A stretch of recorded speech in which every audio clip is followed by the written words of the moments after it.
Chosen one, you may have spent years asking for a spiritual gift you already possess. That is the possibility I want you to hold before anything else is said. Perhaps the strangest thing is not that clarity never comes. It comes in flashes. You know exactly what to do at night, then doubt it by morning. You feel a direction so strongly that everything inside you becomes quiet. Then a few conversations later, you have explained yourself out of it.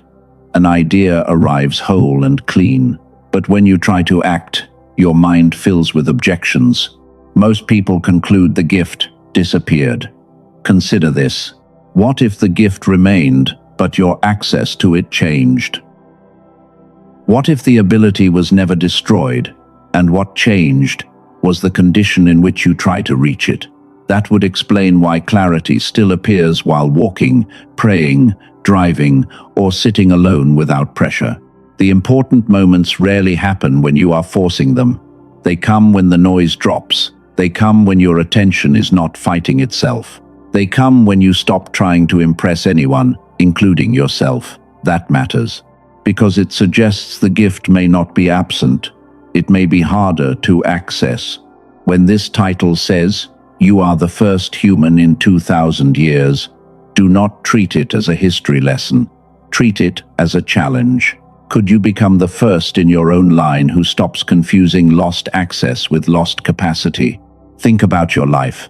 There were moments when you knew what mattered before anyone agreed. There were choices. Your body resisted long before your mind admitted the truth. Then fear entered. Noise entered. Other opinions entered. The knowing became harder to hold. This message will show why spiritually sensitive people can receive powerful insight and still remain stuck. It will also show why something natural in youth becomes difficult in adulthood, and what to do when revelation reaches you, but movement does not follow. There is also something unexpected we will return to later. It comes from neuroscience rather than spiritual tradition. The material behind this message connects part of its rationale to research associated with Nobel laureate Doctor Roger Sperry. I am not starting there. First, you need to understand the problem it is meant to address. So begin here. You may not need another gift. You may need to restore your ability to use the one you already recognize. The first clue is hidden in something you probably do every day without noticing. You receive a thought. Then you judge it. You feel a direction. Then you ask for 10 more signs. You recognize a truth. Then you delay action until the truth loses force. None of that proves the original insight was false. It only proves that insight and integration are not the same thing. That distinction can change how you see years of confusion. You may have been receiving more than you knew how to hold. That is a different problem. And different problems require different solutions. Stop asking whether you are gifted enough. Ask a better question. Under what conditions does your clarity become strongest? What disappears when your mind becomes quiet? What returns when pressure falls away? These questions move you from mystery into observation. If this feels familiar, write one simple sentence in the comments. I reclaim my clarity. Write it as a line in the sand. You are no longer going to use temporary fog as permanent evidence about who you are. Because the next mistake is subtle, it has convinced many people that a dormant capacity is a dead one. Once you see that mistake, several chapters of your life may finally make sense. Chosen one. The mistake begins when a temporary condition becomes a permanent identity. You feel foggy for a season. Then you say, I am not clear anymore. You struggle to create. Then you say, I am not creative anymore. You hesitate. Then you say, I have lost the gift. That is how access becomes confused with possession. I call this the dormant gift error. It happens when you take a capacity that is difficult to reach and declare that it no longer exists. The mind loves final conclusions because they feel safer than uncertainty. But a final conclusion can become a cage when it is built from a temporary state. Think about the evidence you already have. If the gift were truly gone, why does it return in flashes? Why do certain places make you clearer? Why does one quiet morning restore something that 5 noisy days seem to erase? Why does a walk sometimes solve what hours of forcing could not? The common explanation is harsh. You tell yourself you became lazy, less disciplined, less spiritual. Maybe you were never chosen at all. Those explanations feel convincing, but they turn a condition into a verdict. There is another way to read the same history. You may not have lost the gift. You may have lost reliable access to the conditions that help it emerge. That changes everything. Because what is inaccessible can be investigated. What is inconsistent can be observed. Look back at the moments when clarity returned. Maybe after sleep, silence, movement, or an honest conversation. Your life has already been leaving clues about the conditions under which your mind becomes less divided. You do not need to worship every flash of insight. You also do not need to dismiss it. You can observe it.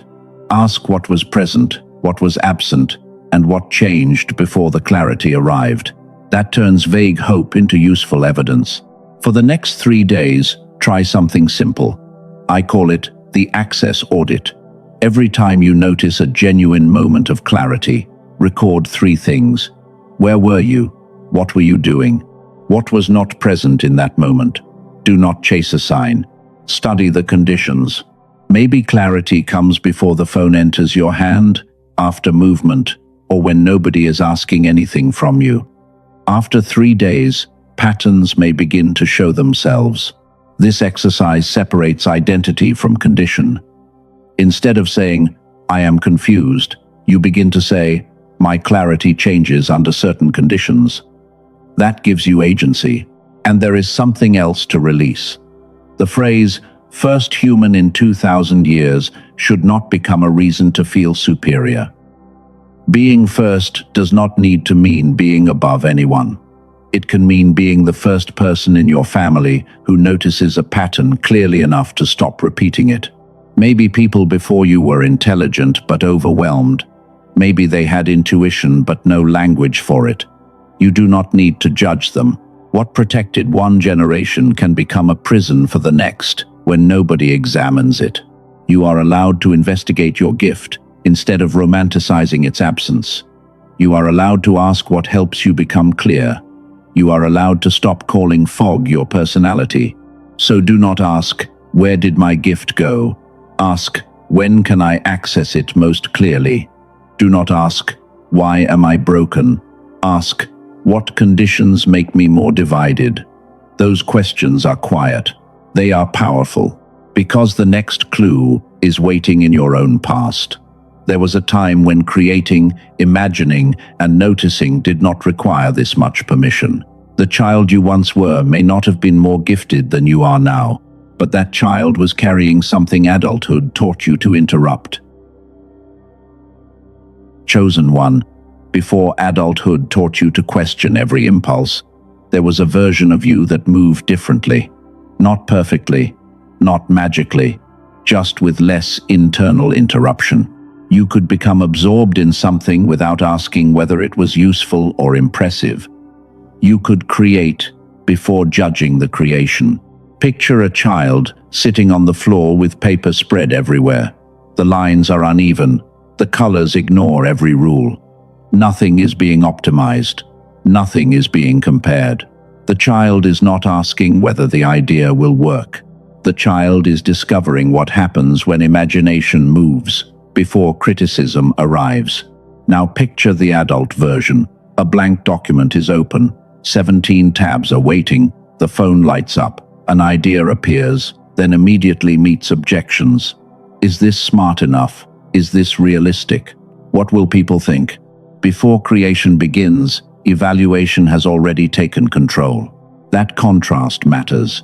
A child often creates, then evaluates. An adult often evaluates before creating. When evaluation becomes the gatekeeper for every thought, something subtle happens. You begin to confuse self-monitoring with wisdom. You begin to believe hesitation is maturity. Adulthood gives you discernment and experience, but it also gives you noise, comparison, and fear. Every choice starts defending itself before it is allowed to breathe. Many people become excellent at interruption. Curiosity meets usefulness. Intuition meets explanation. Creativity meets prediction. Rest meets guilt. Then they wonder why the inner life feels quieter. This is not an invitation to become childish. It is an invitation to recover a beginner mind. Let observation happen before judgment. Let an idea exist before forcing it to prove its value. Maybe this is why certain childhood memories still feel alive, drawing for hours, making up stories, asking questions adults stopped asking. Those moments were not proof of genius. They were proof that curiosity had room. Room matters. A constantly interrupted mind cannot easily notice what it knows. A mind flooded with input may mistake stimulation for insight. That is where next part begins. There is something I want to hold in front of you before we go further. The material behind this message describes a neurological approach built around the idea that a more integrated mind can be supported rather than simply hoped for. I am not asking you to believe that yet. First, understand the pattern it is trying to address. Later, we will return to what that material says about the brain. But if I gave you that answer now, it could sound like a shortcut. First, the problem must become clear. So hold one question. What if part of what you have been calling a spiritual blockage is also a problem of integration? What if the mind receiving insight is so busy dividing and evaluating that the insight never gets enough room to become stable? Watch yourself today. Notice what happens when an idea arrives. Notice how fast judgment follows. See whether one thought can remain unfinished without being judged. That small experiment may tell you more than another hour of searching. If this feels familiar, write this in the comments. I remember who I was. Not because the past was better. Write it because there were capacities in you before fear became a full-time editor. And there is one distinction we need before the deeper reveal. Childhood can explain why unfiltered creation once felt easier. It cannot explain why clear insight still appears today, yet struggles to become action. That gap has a name. Once you see it, the whole pattern becomes sharper. Chosen one. The gap you are about to see is important in this message. You can receive a clear insight and still fail to move. That does not always mean the insight was weak. It may mean the insight arrived, but the rest of you never became organized enough to carry it forward. Think about a night when everything suddenly made sense. You knew what conversation needed to happen. You knew what work needed to begin.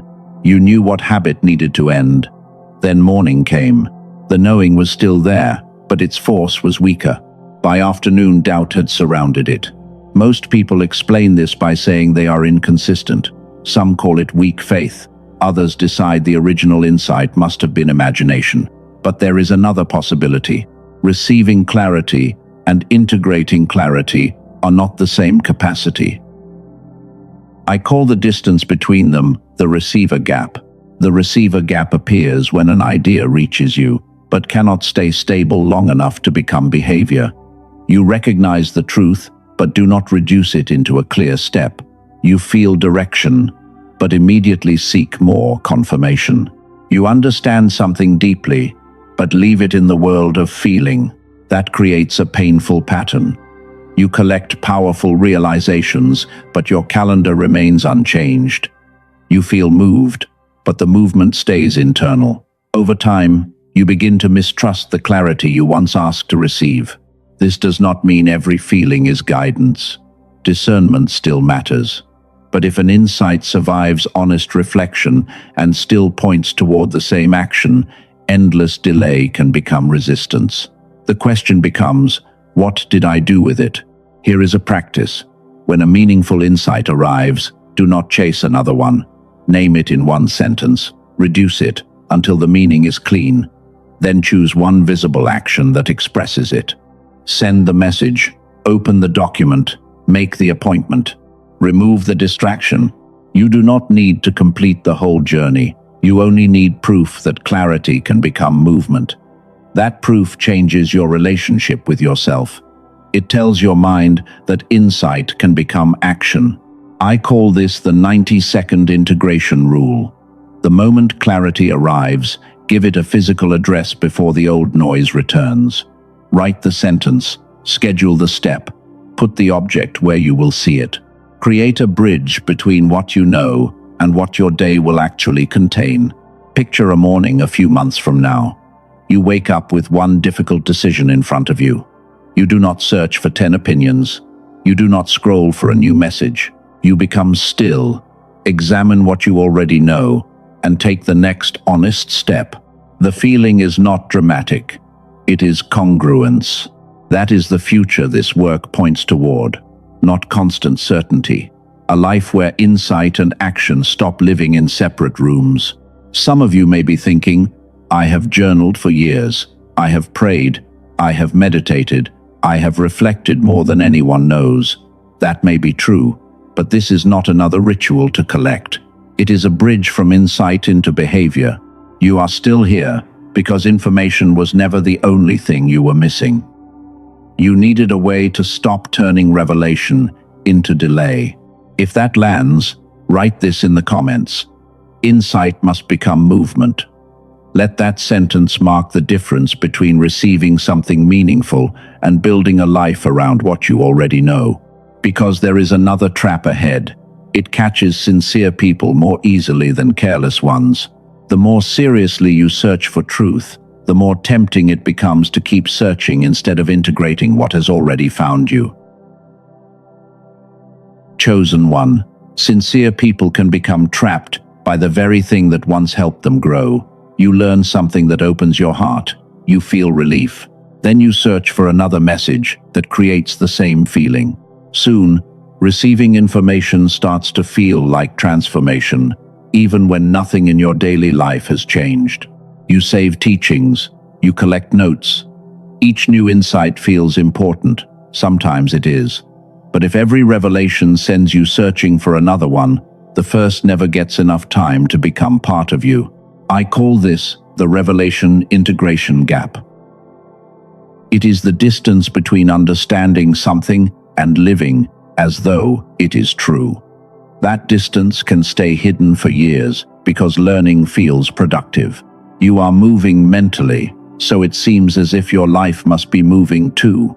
The common explanation is that you have not found the right teacher, practice, or final message. So you keep adding. More advice, more signs, more interpretation, more material. Yet the deeper problem may not be lack of information. It may be lack of integration. This does not make your previous practices useless. Some carried you through difficult seasons. Some gave you language for pain. Honor that. But a tool can become a hiding place if it keeps you from acting on what you already know.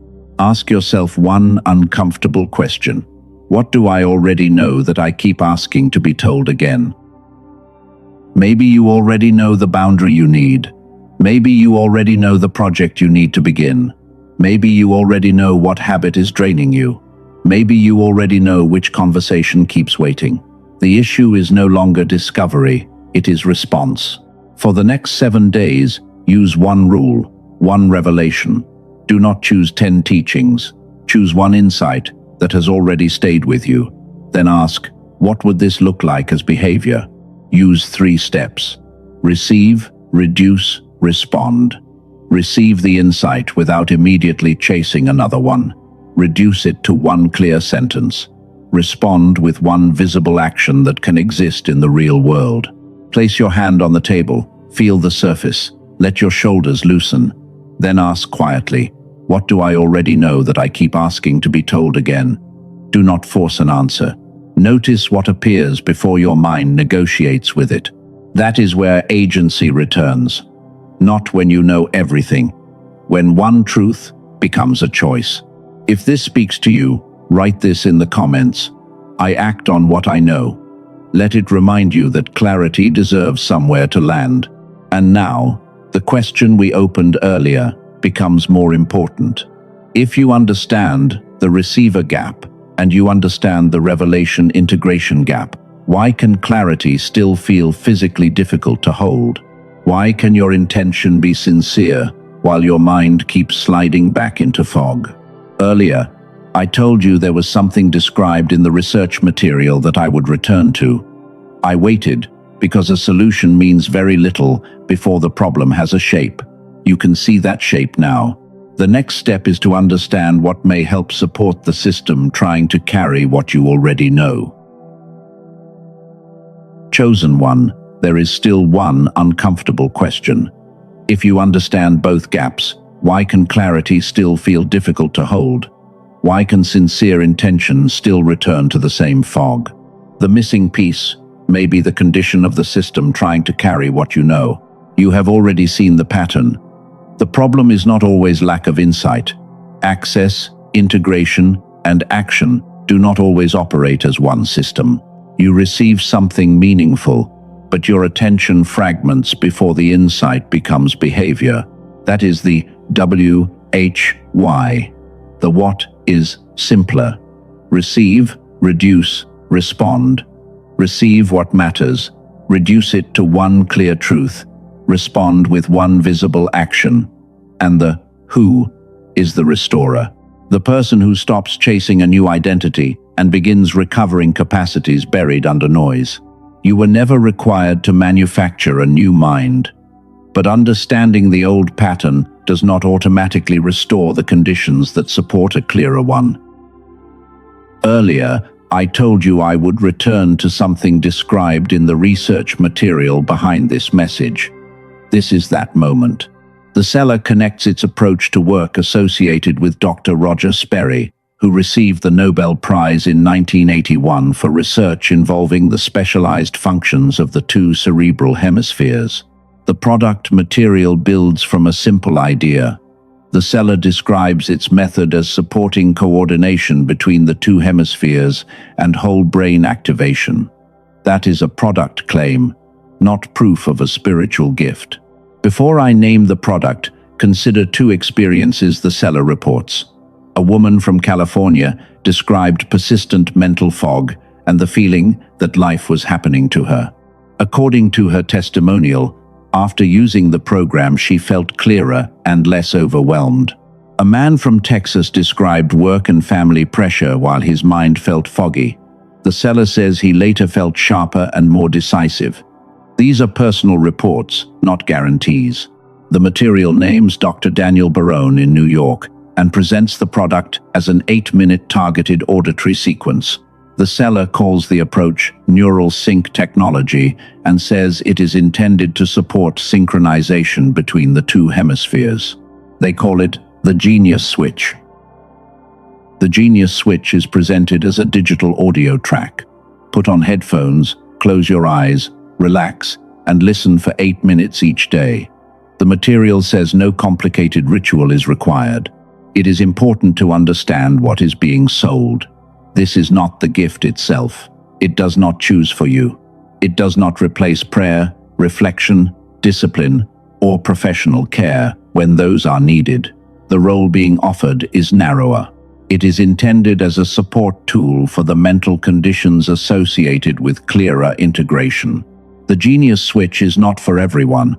It is for the chosen one who recognizes that spiritual insight does not remove the need to care for the mind carrying it, and who is tired of treating fog as a character flaw. According to the offer information, colleagues once described the work as having value even at $500. The material also compares that with far more expensive neurofeedback options. Those comparisons come from the seller. The listed price in the material is $49. The current offer described in the product file is $39. It also states that access is lifetime and includes 4 bonuses: a guided visualization, a grocery shopping guide, a classic manifestation book, and a printable infographic built around 5 habits. The seller also states that the purchase has a money-back guarantee. Read the actual terms before deciding because prices, bonuses, and conditions can change. Waiting has a cost. when you already know a pattern is keeping you stuck. Not because a miracle will disappear tonight, not because you are being threatened with missing destiny. The cost is another week of repeating a problem you have already decided deserves attention. If this support fits what you have been looking for, the official information is in the description and pinned comment. Read the claims, terms, and guarantee for yourself. Then decide whether it fits you. And remember this, before we return to the deeper current. The tool is not the gift. The tool is not God. It does not surrender for you or choose your direction. It is only a support option for the cognitive side of what we have been discussing. The deeper work still belongs to you. The final breakthrough is not about buying something new. It is about understanding that restoration may look less like becoming another person and more like returning to capacities you learned to abandon. Chosen one, restoration is not always about becoming more. Sometimes it is about recovering what fear, pressure, and survival taught you to abandon. But there comes a point when growth stops asking for more and starts asking for return. Think about what came naturally before fear became your full-time editor. Curiosity, attention, courage, the willingness to begin before certainty arrived. You did not need a perfect identity to move. Somewhere along the way, protection became a habit, and the habit began to look like personality. That is the common mistake. You assume the guarded version of you is the real version because it has been present for so long. Some adaptations may once have protected you, but protection can outlive the danger that created it. I call this the return principle. Some transformation does not feel like climbing into a higher identity. It feels like recovering continuity with capacities that were always yours. You are not installing a stranger. You are remembering how to use parts of yourself that became quiet under pressure. This changes how you see the past. The years of overthinking showed you what happens when evaluation replaces movement. The years of searching showed you the difference between consuming truth and living it. You are not building a stranger. You are recovering continuity. Ask yourself 3 questions. What came naturally before fear entered? What do I still know before I overthink? What is one part of that capacity I can practice today? Maybe you created before comparison became constant. Maybe you trusted small decisions before every choice needed outside approval. Restoration begins when one of those capacities returns to behavior. Picture a practical problem in front of you a few months from now. The old version opens 10 tabs, asks 5 people, delays for 3 days, and loses energy. The restoring version becomes quiet, names the real issue, chooses one useful step, and begins. Just clarity, becoming action. And if the resource described earlier felt relevant to the mental side of this work, that information remains in the description and pinned comment. You do not need to force a decision. Read it carefully and decide whether it fits you. Then return to the deeper point. A tool can support conditions. It cannot become your courage. It cannot choose your boundary. It cannot make the call or write the page for you. That part belongs to you. Chosen one. This is where being first takes on a different meaning. You do not need to be the first human in history to possess something mysterious. You may become the first in your line who notices which adaptations are no longer necessary and refuses to pass them forward. The next step is not more information, it is an experience. We are going to bring this message into one quiet moment so you can feel the difference between forcing clarity and making room for it. Chosen one, sit comfortably for a moment. Let your hands rest where they naturally fall. You do not need to force a revelation. The purpose is simple. Notice what happens when pressure stops leading the conversation. Close your eyes if that feels comfortable. Let your jaw soften. Let your shoulders drop. Take one breath, then another. Do not chase a special feeling. Just notice the body carrying every thought, every decision, and every expectation. Now picture yourself at an age before self-doubt became automatic. Do not search for the perfect memory. Let one simple scene appear. Maybe there is a table, a notebook, or a quiet corner where you used to disappear into something that interested you. Notice that younger version of you. Notice the quality of attention. An idea did not have to survive a courtroom before it was allowed to exist. There is less concern about being impressive. The energy is not supernatural. It is undivided. Now bring your adult self into the same scene. You have more wisdom now. You also carry more noise and more caution. Let both versions stand in the same room without judging either one. Say quietly to yourself, that capacity never needed to remain childish in order to remain mine. You do not need to become a child again. You can recover curiosity with adult wisdom. You can recover movement with discernment. The goal is not to reverse your life. The goal is to stop confusing fragmentation with maturity. Bring your attention back to your body. Notice your jaw. Notice your shoulders. Notice your hands. Ask one question. What would clarity feel like if I stopped demanding certainty? Do not force an answer. The practice is about noticing how much pressure you place between yourself and the next honest step.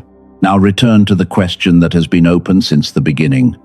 What changed between the child who created freely and the adult who second-guesses everything? It was not one villain. It was accumulation. Noise accumulated. Fear accumulated. Survival habits accumulated.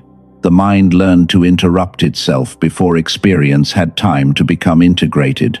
It means adulthood trained certain patterns very well, and what has been trained can be observed.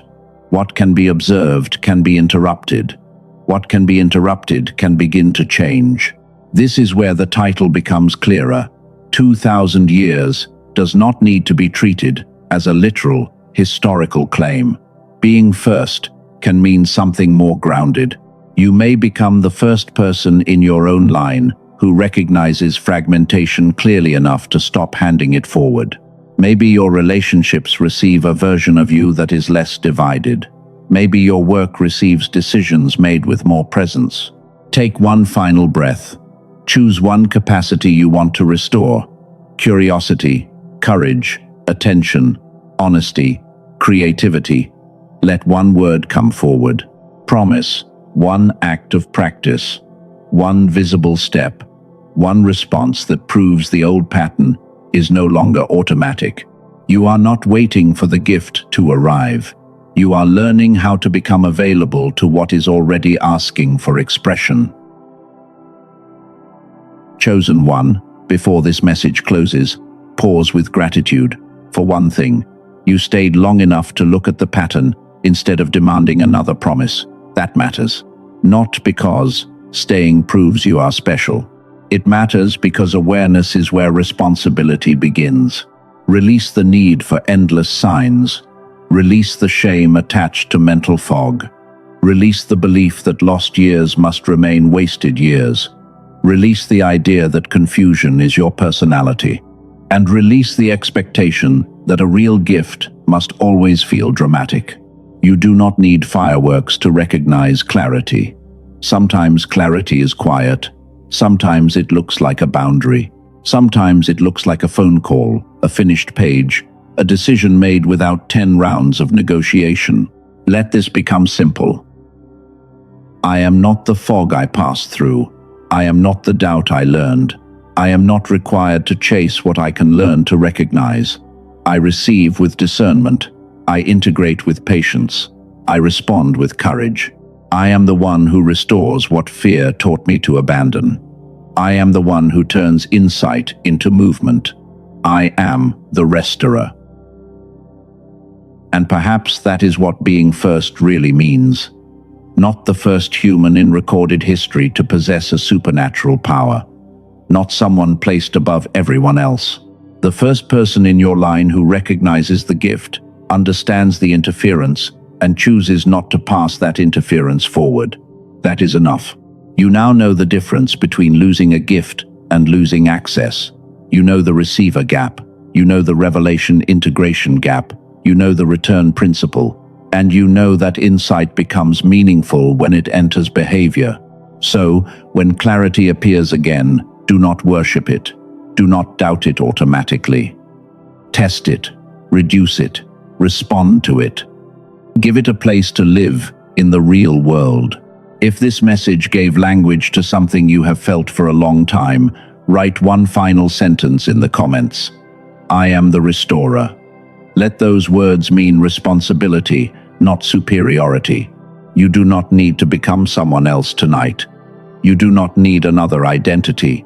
You do not need to force a miracle. Become quiet enough to notice. Become honest enough to name what you know. Become courageous enough to move when the next step is clear. Chosen one, the gift was never meant to make you impressive. It was meant to make you available. Available to truth. Available to creation. Available to wise action. Available to the life that can only be lived when you stop abandoning yourself at the moment clarity arrives. Receive, reduce, respond, then move.